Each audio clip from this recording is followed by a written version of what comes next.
नमस्कार दोस्तों, आज की इस वीडियो में हम गौतम बुद्ध की प्रेरक कहानियों में से एक कहानी मृत्यु ही अटल सत्य है साझा करेंगे। एक दिन राजकुमार सिद्धार्थ को नगर भ्रमण की इच्छा हुई।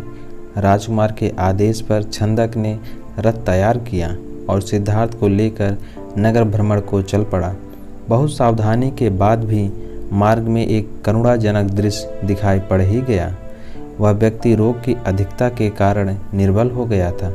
वह कांपता कराहता एक ओर चल रहा था। उसे कराहते देख सिद्धार्थ ने पूछा, इस व्यक्ति को क्या कष्ट है? यह कराह चिल्ला क्यों रहा है?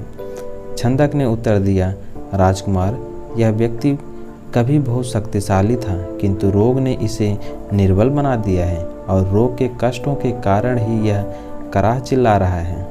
क्या यह रोग हर किसी को हो जाता है? छंदक ने उत्तर दिया, हाँ राजकुमार, रोग राजा रंक, छोटा बड़ा, स्त्री पुरुष किसी में भेद नहीं करता। यह किसी को भी अपनी चपेट में ले लेता है। छंदक की बात सुनकर राजकुमार क्षण भर के लिए विचार मग्न हो गए। छंदक धीरे धीरे रथ आगे बढ़ा रहा था। अभी उनकी दृष्टि से एक दृश्य हटा ही था कि एक और कारुणिक दृश्य उनके सामने आ गया। चार व्यक्ति एक सैया को चारों कोनों से थामे बढ़े चले जा रहे थे। उनके पीछे कुछ व्यक्ति रोते हुए और कुछ मौन चल रहे थे। छंदक, यह क्या है? राजकुमार ने पूछा। राजकुमार, एक व्यक्ति की मृत्यु हो गई है।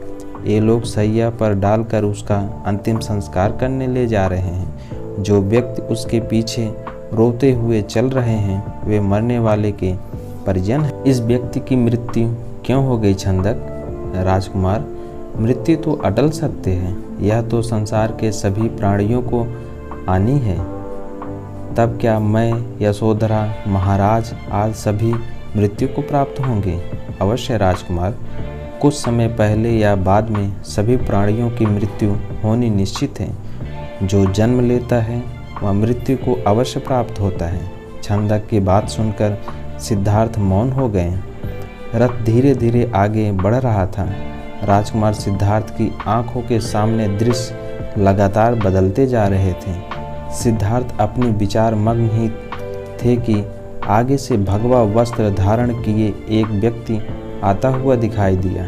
तप और साधना से उस व्यक्ति का मुखमंडल दमक रहा था। उसके होठों पर अस्थायी मुस्कान विराजमान थी। सिद्धार्थ ने उसे देखकर पूछा, छंदक, यह प्रसन्नचित्त और तेजस्वी पुरुष कौन है? राजकुमार, यह तपस्वी सन्यासी है। यह संसार के राग द्वेष से मुक्त है। संसार में कुछ भी होता रहे, यह सदैव निर्लिप्त रहता है। इसी कारण यह सदैव प्रसन्न रहता है। अब राजकुमार सिद्धार्थ ने मन ही मन विचार किया कि इस संसार के भोग विलास में कुछ नहीं रखा। अब मैं भी इस संसार में निर्लिप्त होकर सन्यासी ही बनूं।